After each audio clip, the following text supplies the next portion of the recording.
Usong-uso sa Pilipinas mga kaibigan itong tinatawag na ayuda. Halos lahat ay dinig na dinig ito sa buong bansa, even dito po sa abroad.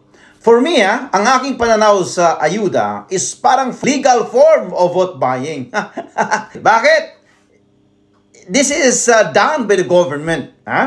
And then, pangalawa, para sa akin, sa aking pananaw lamang po ito mga kaibigan, it seems that the government is trying to teach the people na yung binigyan nila ng ayuda on how to become a lazy person. Kung paano maging tamad lalo, Kasi umaasa lang sa ayuda, di ba?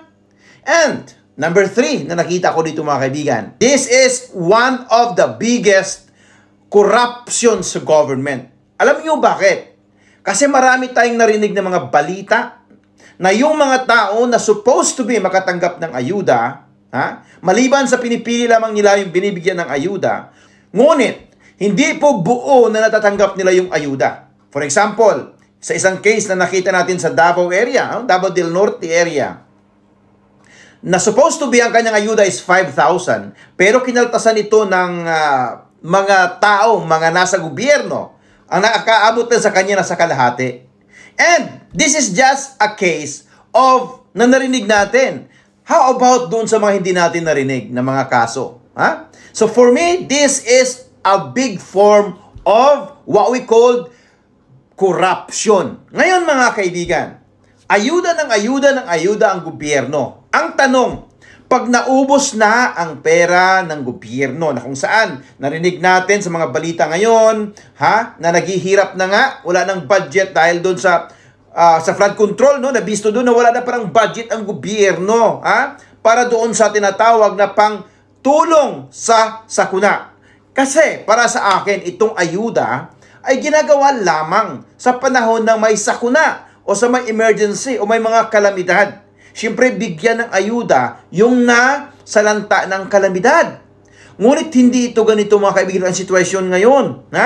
Ang ayuda ay kahit walang, ay binigay ito kahit hindi ka man na datnan ng sakuna or kalamidad. This is an early form, an early call of what we call campaign for the next election. Alright? Ganyan kagarapal ang mga pangyayari sa Pilipinas. Okay, balikan natin mga kaibigan. Halimbawa, ubos na nga yung ayuda. Ano na ang mangyayari? Ang tendency is maghiram yung gobyerno ng pera. Kasi wala na ngang pera ang Pilipinas, manghiram sila ng pera sa ibang ahensya, sa ibang bansa. Di ba? Ang tanong, sino magbabayad ngayon? Ang mga politicians ba? Hindi. Hindi, siyempre, hindi yung mga politiko magbabayad sa utang ng Pilipinas. Saan kukunin yon? Siyempre sa mga tao. Yung nagbabayad ng tax, yung nagbabayad ng buwes. Sila yung nagbabayad sa utang ng gobyerno.